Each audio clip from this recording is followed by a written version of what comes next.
আসসালামু আলাইকুম। বাংলাদেশ বেতার, রাজশাহী। স্থানীয় সংবাদ পড়ছি মাসুম আখতারুজ্জামান অনিক। বর্তমান তথ্য প্রযুক্তির এই যুগে গ্রামের সুবিধাবঞ্চিত ও মেধাবী শিক্ষার্থীদের প্রযুক্তি শিক্ষায় দক্ষ করে আত্মনির্ভরশীলতার পথে এগিয়ে নিতে রাজশাহীর পবা উপজেলায় নেওয়া হয়েছে এক যুগান্তকারী পদক্ষেপ। উপজেলার দর্শনপাড়া ইউনিয়ন পরিষদে স্থাপন করা হয়েছে ইউনিয়ন কম্পিউটার প্রশিক্ষণ কেন্দ্র, যেখানে শিক্ষার্থীরা নামমাত্র খরচে কম্পিউটার প্রশিক্ষণ নিয়ে নিজেদের ভবিষ্যৎ গড়ার সুযোগ পাবে। আজ দুপুরে ইউনিয়ন পরিষদ ভবনে এই অনুষ্ঠানে এই প্রশিক্ষণ কেন্দ্রের উদ্বোধন করেন পবা উপজেলা নির্বাহী কর্মকর্তা আরাফাত আমান আজিজ। এ সময় তিনি বলেন, বর্তমান যুগ চতুর্থ শিল্প বিপ্লবের যুগ। এই বিপ্লবের সঙ্গে তাল মিলাতে না পারলে সবাই পিছিয়ে পড়বে। এই প্রশিক্ষণ কেন্দ্রটি গ্রামের শিক্ষার্থীদের স্বপ্ন বাস্তবায়নের একটি মঞ্চ। এটি কেবল একটি প্রতিষ্ঠান নয়, বরং গ্রামীণ যুব সমাজের আত্মবিশ্বাস ও স্বাবলম্বী হওয়ার বাতিঘর। উল্লেখ্য, দুর্যোগ ব্যবস্থাপনা অধিদপ্তরের গ্রামীণ অবকাঠামো রক্ষণাবেক্ষণ কর্মসূচির আওতায় কেন্দ্রটি স্থাপন করা হয়েছে। সুসজ্জিত কক্ষে একসঙ্গে ২০ জন শিক্ষার্থী এখানে প্রশিক্ষণ নিতে পারবে। ষষ্ঠ শ্রেণী থেকে শুরু করে স্নাতকোত্তর পর্যায়ের যে কোনো শিক্ষার্থী computer basic, office application, internet browsing এবং নেটওয়ার্কিং এর মতো গুরুত্বপূর্ণ বিষয়ে প্রশিক্ষণ নিতে পারবে। নাটোরের বড়াইগ্রামে দীর্ঘদিনের ভোগান্তি দূর করতে নিজেদের অর্থ ও স্বেচ্ছা শ্রমে কাঁচা রাস্তার সংস্কার কাজ করেছেন একটি গ্রামের বাসিন্দারা। আজ গ্রামের উদ্যমী তরুণরা নিজেদের চাঁদা দিয়ে প্রয়োজনীয় অর্থ সংগ্রহ করে এই সংস্কার কাজ সম্পন্ন করেন।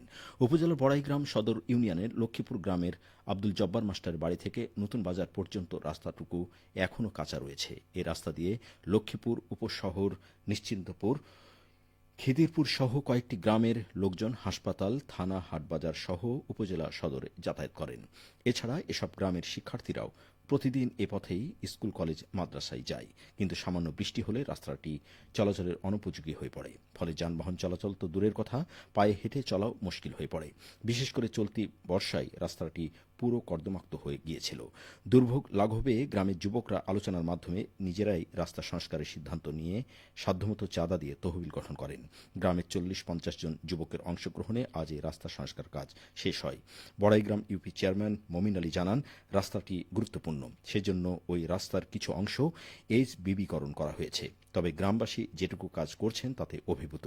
আগামীতে পুরো রাস্তাটি পাকা করার উদ্যোগ নেওয়া হবে।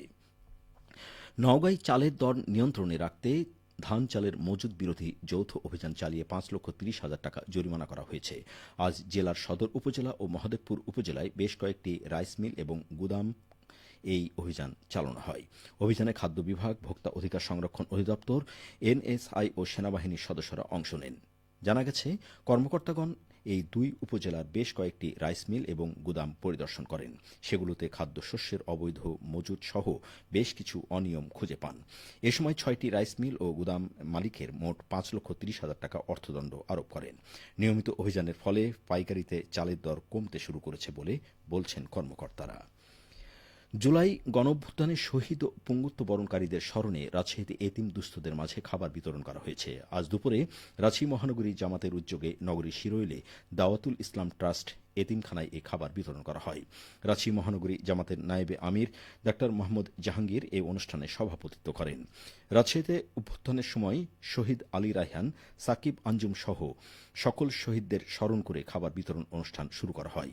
এ সময় অনুষ্ঠানের প্রধান অতিথি মহানগরী জামাতের আমির ডক্টর মাওলানা কেরামত আলী শহীদদের আত্মার মাগফিরাত কামনা করে দোয়া পরিচালনা করেন। অনুষ্ঠানে তিনি বলেন, যাদের আত্মত্যাগের মধ্য দিয়ে নতুন বাংলাদেশ অর্জিত হয়েছে, তাদের আত্মত্যাগের চেতনা বাস্তবায়ন সকলের দায়িত্ব।